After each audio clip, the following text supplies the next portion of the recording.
네, 성도 여러분 안녕하십니까? 네, 행복한 안식일입니다. 처음 교회에 모였을 때 교회가 쌀쌀해서 제 마음이 어찌나 불안한지 지금은 조금 온도가 올라가서 마음이 조금 덜 불안합니다. 이제 온풍기를 대충 몇 시간 전에 켜야 될지 알게 된 것 같습니다. 새해가 밝았습니다. 오늘 아침에 떠오르는 태양을 보셨습니까? 안 보셨나요? 보통 떠오르는 태양을 보면서 어떠한 새해 결심을 많이 하지 않습니까? 세상 사람들이 떠오른 태양을 볼 때 우리는 의의 태양이신 예수님을 바라보는 시간이 되기를 간절히 원합니다. 새해에도 하나님께서 주시는 은혜와 복이 각 가정마다 가득하기를 소망합니다. 오늘은 새해 첫 날, 첫 안식일인데 행복한 일이 많은 것 같아요. 오랫동안 뵙지 못했던 선생님 자리에 함께 해주셔서 감사드립니다. 또 처음 이 자리를 함께 해주신 선생님 너무 감사드립니다. 처음 아니지만 네, 죄송합니다. 감사드립니다. 또 계속해서 자리를 함께 해주셔서 너무나 감사드립니다. 이 자리가 이렇게 계속 채워서 나가는 모습이 우리의 마음을 참으로 행복하게 하는 것 같습니다. 오늘은 하나님께서 우리에게 열왕기상 3장의 말씀을 주십니다. 열왕기상 3장의 말씀으로 함께 말씀을 나누고자 합니다. 4절부터 15절의 말씀을 읽도록 하겠습니다. 이에 왕이 제사하러 기브온으로 가니 거기는 산당이 큼이라.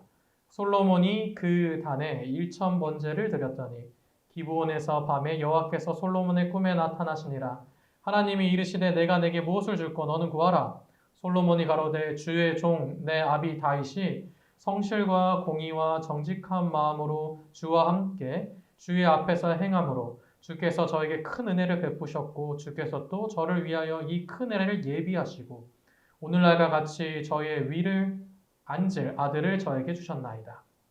나의 하나님 여호와여 주께서 종으로 종의 아비 다윗을 대신하여 왕이 되게 하셨사오나 종은 아직 작은 아이라 추입할 줄 알지 못하고 주의 빼신 백성 가운데 있나이다.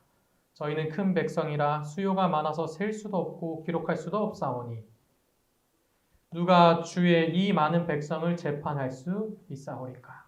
지혜로운 마음을 종에게 주사 주의 백성을 재판하여 선악을 분별하게 하옵소서. 솔로몬이 이것을 구하매 그 말씀이 주의 마음에 맞는지라. 이에 하나님이 저에게 이르시되 내가 이것을 구하도다. 자기를 위하여 수도 구하지 아니하며 부도 구하지 아니하며 자기의 원수의 생명 멸하기도 구하지 아니하고 오직 송사를 듣고 분별하는 지혜를 구하였는즉 내가 내 말대로 하여 내게 지혜롭고 총명한 마음을 주노니 너의 전에도 너와 같은 자가 없거니와 너의 후에도 너와 같은 자가 일어남이 없으리라. 내가 또 너의 구하지 아니한 부와 영광도 내게 주노니 내 평생의 열왕 중에 너와 같은 자가 없을 것이라. 내가 만일 내 아비 다윗의 행함같이 내 길로 행하며 내 법도와 명령을 지키면 내가 또 내 날을 길게 하리라. 솔로몬이 깨어보니 꿈이더라. 이에 예루살렘에 이르러 여호와의 언약궤 앞에 서서 번제와 수은제를 드리고 모든 신복을 위하여 잔치하였더라. 2022년 새해가 밝았는데요. 전에는 새해가 시작되면은 여러 가지 행사를 많이 했던 것 같습니다. 12월 31일 저녁에 카운트다운도 하고요. 막 여러 사람들이 모여서 파티도 하고 새해가 오는 것을 이렇게 축하하는 분위기가 가득했었습니다. 그런데 올해는 또 작년은 그런 분위기들이 많이 줄어든 것 같아요. 왜냐하면 아마도 코로나의 영향이 지금도 계속되기 때문인 것 같습니다. 2020년과 2021년도에 대학교에 입학한 학생들은 대학 생활이 뭔지도 모르고 지나갔을 것 같아요. 그리고 벌써 3학년이 되어서 이제 대학을 졸업할 준비를 해야 합니다. 사회에 나가야 될 준비를 할 때가 된 것이죠. 어쩌면 지금 우리 주변을 둘러보면 활기차게 보냈던 일상이 언제였는지도 기억이 가물가물합니다. 또다시 1년이 지나갔고 이제 우리는 새해를 맞았습니다. 올해는 달라질까요? 성도 여러분, 올해는 달라지겠습니까? 더 좋은 한 해가 우리를 기다리고 있습니까? 아닌 것 같아요. 네, 많은 사람들이 그렇게 생각하는 것 같습니다. 인터내셔널 갤럽에서 44개 국가 11,560명에게 조사한 결과 올해도 새해는 좋아질 것 같나요? 라고 하는 질문을 던졌을 때 38%는 좋아질 것 같다라고 전망했고요. 27%는 나빠질 것 같다라고 전망했으며 27%는 그대로다라고 전망했습니다. 그래도 보니까 더 많은 숫자 38%가 올해는 좋아질 것 같다라고 전망을 했으니 긍정적인 전망이 더 많은 것 같아요. 인도네시아 같은 나라는 71%가 2022년 새해는 더 좋아질 것이다 라고 전망했습니다. 그러면 한국은 어떨까요? 방금 성도 여러분께서 응답하신 그대로 한국 사람들은 대답을 했습니다. 경제, 외교, 안보 측면에서 세계 평균보다 낮은 25%만이 2022년은 좋아질 것이다 라고 전망했습니다. 경제로 가면은 더 부정적인 답변이 가득하죠. 26%는 좋아질 것이다 라고 대답했지만 부정적인 대답이 많이 늘어났습니다. 41%가 나빠질 것이다 라고 전망했습니다. 올해도 코로나가 우리를 힘들게 할까요? 또 우리 앞에는 어렵고 침울한 일들이 가득할까요? 올해는 참 힘든 한 해가 될까요? 성도 여러분, 만약에 올 한 해가 더 좋아지기를 바란다면, 더 좋아지게 만들기 위해서라면 우리에게는 무엇이 필요할까요? 내년도에 이것만 해결되면 더 좋은 한 해가 올 것이다. 성도 여러분들 원하시는 것들이 있으십니까? 무엇을 원하십니까? 애경 이코노미가 선정한 2022년 담대한 예측에는 이러한 것들을 전망하며 이러한 것들이 바뀌면 올해는 좋아질 것이다 라고 예측을 하고 있습니다. 잘 안 보이시죠? 네, 제가 읽어드리겠습니다. 이 안에 보니까 이런 것들이 있네요. 가장 위에 3월 달에 뭐가 있죠? 대선이 있습니다. 그렇죠? 대통령 선거가 있는데 이것이 잘 되면 이제 더 좋은 한 해를 좀 꿈꿀 수 있겠죠? 그 아래 보니까 한국의 경제 성장률 3%가 있고요. 경제가 좀 성장해야 된다라고 하는 것들이 있고요. 또 요즘 많은 젊은 사람들과 또 저희 또래들이 걱정하는 아파트 가격의 하락이 있습니다. 아파트 가격이 좀 하락돼야지 저희가 들어갈 집이 생기겠죠. 또 대한민국 사람들 모두가 걱정하고 또 염려하는 가계부채 2,000조에 대한 문제가 좀 해결돼야 될 것 같고요. 또 환율과 금리에 대한 이야기들도 그 아래에 있습니다. 그리고 역시나 코로나와 국제 유가에 대한 전망도 있습니다. 지금 제가 말씀드린 내용을 아마 성도 여러분 가운데 생각하셨던 내용일 수도 있겠습니다. 이러한 문제들이 좀 해결돼야지 내년에 뭐 정권 교체도 좀 이루어지고 또 아파트 가격도 내려가고 코로나도 해결되고 금리도 좀 안정되고 가계 부채도 해결돼야지 또 수출도 잘 돼야지 더 좋은 한 해가 될 것이다 라고 아마 생각들을 많이 하실지도 모르겠습니다.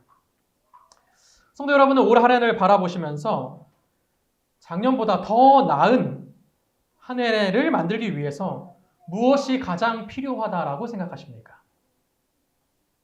무엇이 가장 필요할까요? 저보다 더 오랜 인생을 사셨고 또 국가 요직에도 계셨으니 한번 좀 여쭤볼까요?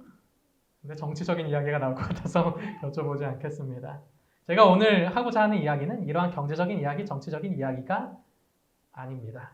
아마 우리의 마음속에 그러한 생각들이 있을지라도 사실은 더 중요한 것들이 우리 앞에 펼쳐질 것입니다. 오늘 본문의 내용은 우리에게 너무나도 익숙한 이스라엘의 최전성기를 이끌었던 솔로몬에 대한 이야기입니다. 그의 통치 기간 초반의 이야기는 어린 아이부터 어른까지 너무나도 익숙한 이야기죠. 솔로몬 왕 하면 무슨 왕으로 유명합니까? 네, 지혜의 왕으로 유명합니다. 그는 지혜롭게 나라를 다스렸고 지혜롭게 재판을 해서 나라를 부강하게 만든 왕으로 우리에게 잘 알려져 있습니다. 그러나 그의 통치 중반기, 후반기는 전반기 때의 모습과는 확연한 차이를 보이고 있지요.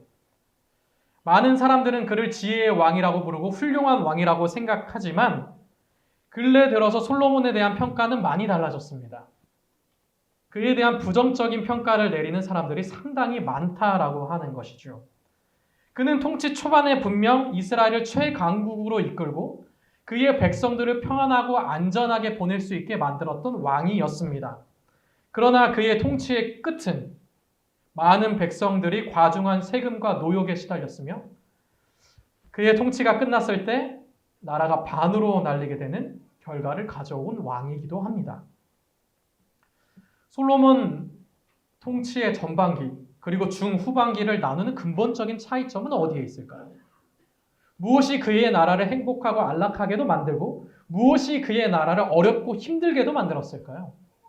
2022년 행복한 새해를 꿈꿔보면서 저는 이 점에 대해서 성도 여러분과 함께 말씀을 나누고자 합니다. 열왕기상 2장은 솔로몬 왕이 왕권을 강화하면서 어떠한 일들을 했는지를 보여주죠. 그가 가장 먼저 했던 일은 뭡니까? 아도니아를 죽이고 아비나다를 추방시키고 군대 장관이었던 요압을 처형하는 일입니다. 그러한 일들을 열왕기상 2장은 기록하고 있죠. 이러한 모습은 우리가 세상의 어느 왕조를 보더라도 쉽게 찾아볼 수 있는 왕권 강화, 왕권 초기에 있는 기초적인 이야기입니다. 우리가 흔히 조선의 성군이라고 하면 전반기, 후반기 두 명을 생각하죠. 전반기에 조선의 성군 누굽니까? 세종이죠. 세종대왕입니다. 그러면 후반기에 우리가 조선의 최후의 보루, 성군하면 누구를 떠오르십니까? 네, 정조를 떠올리죠. 그런데 성군들은 이러한 일을 안 했을까요? 네, 세종과 정조를 보더라도 왕권 강화, 그의 정권 초기기에 이러한 일들이 다 있었다 하는 것을 우리는 알게 됩니다. 세종의 경우에 이러한 일이 많지는 않았지만 누가 그 일들을 다 해결했어요? 태종이 이 일을 다 해결했죠. 태종 이방원은 왕권을 강화하기 위해서 그들의 정족들을 다 죽이거나 유배 보내거나 권력을 빼앗았습니다. 세종은 그의 아버지가 닦아놓은 길을 잘 따라감으로써 훌륭한 성군이 될 수 있었죠. 물론 그도 왕권을 강화하기 위해서 몇몇을 유배 보내거나 몇몇을 권력에서 멀리 떨어지게 만든 일 또한 있었습니다. 그럼 후반기에 성군이라고 불리는 정조는 어땠을까요? 정조의 아버지는 누구였습니까? 네, 사도세자였죠. 그는 아버지인 사도세자의 아들로 태어났죠. 그는 죄인의 아들이라는 명분 속에서 그의 어린 시절을 보냈습니다. 새 손으로 살아가는 그는 늘 어떠한 위협을 받았을까요? 생명의 위협을 받았죠.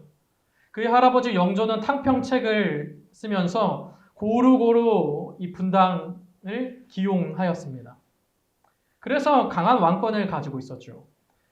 그러나 정조가 왕이 되었을 때 그는 여러 가지 생명의 위협 속에서 살았기 때문에 그의 할아버지가 썼던 탕평책을 이어받기도 하였지만 그럼에도 불구하고 자신을 반대하는 세력들은 어떻게 했을까요? 권력에서 몰아내고 왕권을 강화하였습니다. 그래서 어쩌면 정조는 조선 최후의 가장 왕권이 강했던 왕이다라고 평가를 할 수도 있을 것입니다. 세종, 정조, 훌륭한 왕이었지만 왕권을 강화하는 일들은 늘 있었습니다. 그런데 이러한 관점으로 솔로몬을 본다면 솔로몬의 통치 시작의 모습은 세상의 다른 왕과 다른가요? 아니면 큰 차이가 없나요? 큰 차이가 없어 보입니다. 사실 솔로몬이 했던 인간적인 방법은 세상의 왕들이 했던 인간적인 방법과 다를 게 하나도 없습니다. 열왕기상 2장은 이렇게 표현합니다. 그가 인간적인 일들을 하고 결론을 이렇게 말하죠. 그러나 솔로몬 왕은 복을 받고 다윗의 위는 영원히 여호와 앞에 경고히 서리라 하고 여호야다의 아들 브나야에게 명하여 저가 나가서 시므이를 쳐서 죽게 한지라. 이에 나라가 솔로몬 손에 경고하여 지니라. 인간적인 방법을 사용하죠. 많은 사람을 죽이고 추방시키고 그는 왕권을 강화했습니다. 그리고 나서 솔로몬은 열왕기상 3장에 들어오게 되는데 계속해서 뭘 하기를 원해요? 자신의 왕권을 강화하기를 원합니다. 그리고 선택한 방법이 있는데 그것이 무엇이었어요? 바로 정략 결혼이었습니다. 지금까지 제가 성도 여러분께 말씀드리는 이러한 내용이 어쩌면 성도 여러분의 기대와 많이 다를 수가 있다고 생각합니다. 지혜의 왕이고 뭔가 다르게 시작했을 것 같은데 다른 모습이 하나도 사실은 없죠. 열왕기상 3장은 이렇게 말합니다. 솔로몬이 애굽 왕 바로로 더불어 인연을 맺어 그 딸을 취하고 데려다가 다윗 성에 두고 자기의 궁과 여호와의 전과 예루살렘 주의 성이 피력되기를 기다리니라. 솔로몬이 뭐였습니까? 애굽의 왕조의 딸과 결혼을 합니다. 아마도 이 왕조는 애굽의 22왕조 시샥이라고 하는 왕의 선왕의 딸이었을 겁니다. 22왕조 그리고 선왕의 딸이라고 학자들은 추측을 하죠. 근데 당시에 보면은 이집트도 분열되고 있었고요. 또 해적 속도 힘이 없었고 바벨론도 아직 힘을 가지기 전이었습니다. 그러니까 모든 환경이 이스라엘이 강국으로 갈 수 있었던 그러한 배경을 보여주고 있죠. 그때 솔로몬은 인간적인 판단으로 왕권을 강화하고 애굽의 왕의 딸과 결혼함으로써 나라를 부강하게 만들려고 합니다. 지금까지의 솔로몬의 모습을 보면 세상의 왕들과 전혀 다를 것이 없고 인간적인 방법들 뿐입니다. 이러한 방법으로 솔로몬은 왕조를 시작했고 만약에 이러한 방법으로 왕조를 쭉 이어갔다면 솔로몬의 왕조는 어떻게 되었을까요? 아마 이스라엘은 평안과 번영이 없었을 것입니다. 실제로 그의 왕조 후반기에 가서 그를 망가뜨리게 된 일들도 바로 이러한 인간적인 방법들이었습니다.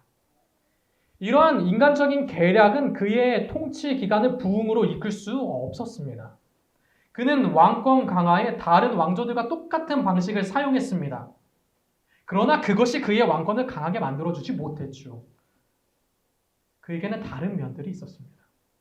그는 통치 초반에 인간적인 방법을 사용했지만 그는 누구를 사랑하는 사람이었습니까? 하나님을 사랑하는 사람이었죠. 적어도 통치 초반에는 그랬습니다. 하나님에 대한 그의 마음을 잘 보여주는 이야기가 있죠. 우리는 그 이야기들 다 알고 있습니다. 솔로몬이 기브온에 가서 하나님 앞에 1000번제를 드리죠. 솔로몬이 예루살렘이 아닌 기브온을 선택한 데는 이유가 있습니다.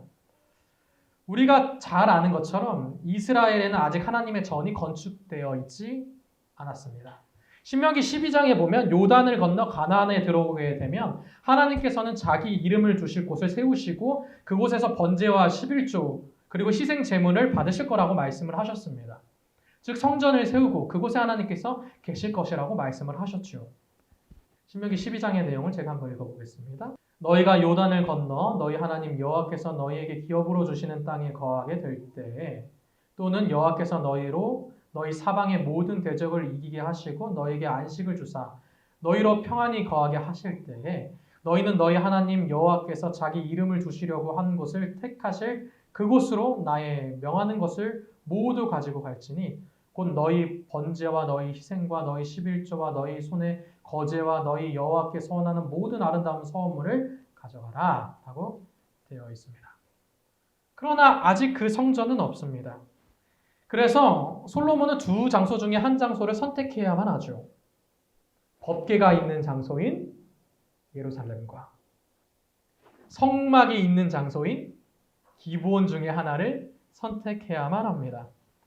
솔로몬은 넓은 평지와 물가가 있어서 여러 사람들이 함께 제사에 참석하기 용이한 장소인 기브온을 선택합니다. 물론 그 장소가 성막이 있는 장소였기 때문에 가능한 일이었습니다. 역대하 1장의 내용을 제가 읽어볼게요. 온 회중이 함께 기브온 산당으로 갔으니 하나님의 회막 곧 여호와의 종 모세가 광야에서 지은 것이 거기 있습니다. 솔로몬은요 많은 백성들과 함께 하나님의 제사를 하기를 원했습니다. 그것이 단순히 자신이 드리는 제사일 뿐만 아니라 백성들이 다 함께 참여하는 축제가 되기를 원했죠. 하나님께 감사를 드리는 그 일에 모든 백성이 함께 참여해서 즐거워하기를 원했습니다. 비록 그간 솔로몬이 인간적인 방법으로 자신의 왕권을 강화해 왔지만 하나님을 향한 그의 마음을 하나님께서는 아시고 일천번제를 드린 솔로몬의 꿈에 하나님은 나타나십니다. 그리고 물어보시죠. 너에게 무엇이 필요하냐? 솔로몬은 이렇게 대답합니다. 나의 하나님 여호와여, 주께서 종으로 종의 아비 다윗을 대신하여 왕이 되게 하셨사온즉 종은 작은 아이라 출입할 줄을 알지 못하고 주의 빼신 백성 가운데 있나이다. 저희는 큰 백성이라 수요가 많아서 셀 수도 없고 기록할 수도 없사오니 누가 주의 이 많은 백성을 재판할 수 있사오리까? 지혜로운 마음을 종에게 주사 주의 백성을 재판하여 선악을 분별하게 하옵소서. 솔로몬은 지금 하나님 앞에 겸손하게 섭니다. 자신은 굉장히 부족한 존재고 자신은 할 수 있는 방법을 다 썼지만 하나님의 도우심 없이는 이 백성을 통치할 수도 없고 이 백성을 치리할 수 없다라고 말하고 있는 것이죠. 이스라엘 나라를 좋은 나라로 만들 수 없다라고 그는 이야기하고 있는 것입니다. 그는 자신을 뭐라고 말해요? 작은 아이다라고 말합니다. 솔로몬이 왕이 됐을 때 그는 몇 세 정도 되었을까요? 네? 매우 어렸을까요? 그런데요, 성경을 보니까 솔로몬이 왕이 되었을 때 이미 솔로몬은 그에게 뭐가 있었어요? 자녀가 있었습니다. 왜냐하면 그의 아들 르호보암이 왕이 되었을 때 나이가 41세거든요. 그런데 성경에 보니까 솔로몬이 그 나라를 40년간 통치했다라고 나옵니다. 그러니 자신의 대를 이을 아들이 태어났을 때도 이미 솔로몬은 왕이 되었을 시기쯤이라는 것이죠. 그러니까 저도 정확하게 알 수는 없지만 솔로몬이 왕이 되었을 때의 나이대는 제가 보았을 때는 저의 나이대와 비슷할 것 같습니다. 청년의 시기라는 거죠. 그러면 어떻습니까? 청년들이 이렇게 막 왕성하잖아요.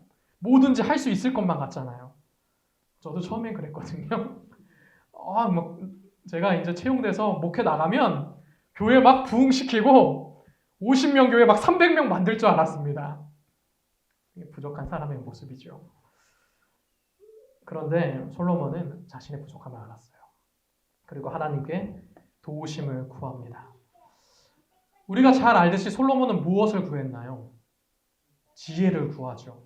그런데 원어상 이 표현을 정확하게 보자면 지혜로운 마음을 달라라고 하는 이 표현은 경청하는 마음을 달라, 듣는 귀를 달라라는 의미였습니다.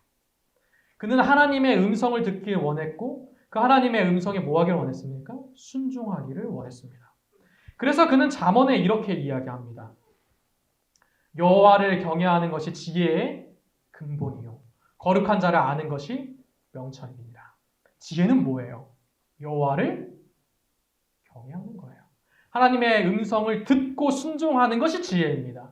지혜는 다른 데 있는 것이 아니죠. 솔로몬은 그의 통치 기간 동안에 이것을 가장 큰 가치로 여겼습니다. 그는 인간적인 방법으로 훌륭하게 이스라엘 나라를 이끌 수 없다는 사실을 알게 되었죠. 그래서 그는 하나님의 음성을 듣습니다. 그리고 그 음성에 순종합니다. 그는 잠언에 이렇게 말합니다. 지혜가 제일이니 지혜를 얻으라. 무릇 너희 얻는 것을 가져 명철을 얻으라고 말하죠. 그러니 그는 하나님의 음성을 듣고 순종하는 것이 제일이라고 이야기하는 것입니다. 그것이 지혜이니 그것을 얻으라고 이야기하죠. 공교롭게도 하나님께서 지혜를 그에게 주신 다음에 가장 먼저 등장하는 성경 속의 이야기는 무엇입니까? 그가 어떻게 지혜롭게 백성들을 잘 치리했는가, 재판했는가에 대한 이야기가 가장 먼저 등장합니다. 솔로몬은 지혜롭게 백성들을 재판했죠. 자신의 아이라고 주장하는 두 여자가 나타났죠. 다 성도 여러분 아시는 이야기입니다. 같은 시기에 아이를 낳았는데 한 여자가 자다가 아이를 이렇게 뭉개서 죽게 됐죠. 그리고 솔로몬에게 찾아가서 살아있는 아이를 두 여자 다 자기 아이라고 막 강력하게 주장을 합니다. 그때 솔로몬은 부모의 마음을 꿰뚫어 보는 아주 지혜로운 판결을 하죠. 뭐라고 판결합니까? 네, 바로 그거죠. 반으로 잘라서 나눠주라. 도저히 진짜 부모라면 수용할 수 없는 판결을 내립니다. 그랬을 때 진짜 부모가 아닙니다. 저 여인에게 주십시오라고 이야기하고 솔로몬은 아니라고 말한 바로 저 여자가 진짜 부모라고 판결하게 되죠. 누가 진짜 부모인지 꿰뚫어 볼 수 있는 지혜로운 판결을 한 것입니다. 하나님의 음성을 듣고 그분의 명령에 순종했을 때 그는 지혜롭게 백성들을 다스릴 수 있었습니다. 듣는 마음, 순종하는 마음을 구한 솔로몬에게 하나님께서는 그가 구하지 않은 부와 명예도 함께 해주셨습니다. 그러나 솔로몬은 이러한 지혜를 얻고 형통하게 되는 그러한 조건들 가운데는 아주 분명한 한 가지 조건들이 있었습니다. 본문에는 그 조건을 이렇게 얘기하죠. 하나님께서는 부도 얻고 지혜도 얻고 형통하게 되는데 이 조건이 반드시 필요하다라고 이야기를 하십니다. 10절부터 14절의 말씀입니다. 솔로몬이 이것을 구하매 그 말씀이 주의 마음에 맞는지라. 이에 하나님이 저에게 이르시되 내가 이것을 구하는도다. 자기를 위하여 수도 구하지 아니하고 부도 구하지 아니하며 자기의 원수의 생명 멸하기도 구하지 아니하고 오직 송사를 듣고 분별하는 지혜를 구하였는지. 내가 내 말대로 하여 내가 지혜롭고 총명한 마음을 주노니 너의 전에도 너와 같은 자가 없거니와 너의 후에도 너와 같은 자가 일어남이 없으리라. 내가 또 너의 구하지 아니하는 부와 영광도 내게 주노니 내 평생의 열왕 중에 너와 같은 자가 없을 것이라. 내가 만일 내 아비 다윗의 행함같이 내 길로 행하며 내 법도와 명령을 지키면 내가 또 내 날을 길게 하리라 라고 말하죠. 14절에 하나님께서는 분명히 말씀하십니다. 내 아버지 다윗이 행하였던 것처럼 누구의 길로 행하면? 나의 길로 행하면, 즉 여호와 하나님의 길로 행하면 내 날이 어떻게 할 것이라고요? 길 것이라고요. 무슨 말입니까? 내가 하나님을 신뢰하고 그의 명령을 청종하면 너의 전성기는 길게 갈 것이다. 이스라엘의 형통의 기간들은 길게 갈 것이다 라고 말합니다. 그런데 그렇지 못하면 너의 전성기는 어떻게 될 것이라고요? 짧을 것이라고요. 왜요? 내가 형통할 수 있는 길은, 내가 잘 될 수 있는 길은 어디서 오기 때문에? 하나님께로부터 오기 때문입니다. 성경은요, 하나님의 말씀을 잘 듣고 순종한 솔로몬 왕국의 기간들을 이렇게 표현합니다. 솔로몬 왕국의 재임 초기 기간들은 온 백성들이 행복했죠. 나라가 아주 평안했습니다. 열왕기상 4장은 이렇게 정리해주고 있습니다. 유다와 이스라엘의 인구가 바닷가에 모래같이 많게 되매 먹고 마시며 즐거워하였으며 솔로몬이 하수에서부터 블레셋 사람의 땅에 이르기까지 애굽 지경에 미치기까지 모든 나라를 다스림으로 그 나라들이 공을 바쳐 솔로몬이 사는 동안 섬겼더라. 솔로몬이 다스리는 이스라엘은 근방에서 가장 강력한 나라가 되었습니다. 그의 영향력은 고대 근동국가 모두를 미쳤죠. 하수로부터 바벨론까지, 즉 당시의 고대 근동국가 이집트부터 바벨론까지 모든 나라에 그의 영향력을 미치게 된 것이죠. 백성은 어땠다고요? 먹고 마시고 즐거워하였다고요. 평안하고 나라는 풍광했다라고 말합니다. 이전에는 결코 보낼 수 없었던 전성기를 보내고 있었습니다. 사사시간 동안 그 어려웠던 괴로움의 시간들은 다 사라졌죠. 그럴 수 있었던 이유는 단 한 가지 무엇이었습니까? 여호와 하나님 때문이었습니다. 선지자왕 51페이지는 이렇게 잘 설명해 주고 있죠. 솔로몬이 하늘의 율법을 높이는 동안에는 하나님께서 그와 함께 계셔서 그에게 이스라엘을 공평과 자비로 다스릴 수 있는 지혜를 주셨다. 그는 처음에는 부귀와 세상의 명예가 그에게 이르러 왔을 때의 겸손한 자세를 유지하였고 그의 가만은 매우 널리 퍼졌다. 솔로몬이 하수에서부터 블레셋 사람의 땅에 이르기까지 애굽 지경에 미치기까지의 모든 나라를 다스렸다. 저가 사방에 둘린 민족과 평화가 있었으니 솔로몬이 사는 동안에 유다와 이스라엘이 각기 포도나무 아래와 무화과나무 아래서 안연히 살았더라. 포도나무 아래와 무화과나무 아래라는 표현은 모두가 평화롭고 즐거웠다라고 하는 이스라엘의 표현입니다. 하나님이 그와 함께 계셨을 때 그 일들은 가능했습니다. 그러나 하나님이 계시지 않자, 그가 하나님을 떠나자 그는 어떤 길로 가게 됩니까? 타락의 길로 가게 되죠. 인간적인 계책들은요, 생각해보면 다 해볼 만한 일들입니다. 그러나 그것들이 하나님 없이 아무것도 아님을 우리는 알게 됩니다. 그는 자신의 방법으로 나라를 더 힘들게 만들기 시작하죠. 더 좋은 날이 온 줄 알았는데 백성들은 날로 더 힘들고 어려워집니다. 백성들을 위하여 하나님께 의지했을 때는 하나님께서 솔로몬과 함께 하사 좋은 날들이 계속됐는데 솔로몬이 하나님을 외면하고 떠나가자 그는 백성들 앞에 폭군이 되고 억압자가 되었습니다. 선지자왕 53페이지의 말입니다. 솔로몬은 여호와의 목적을 자신의 방법으로 수행하고자 하였다.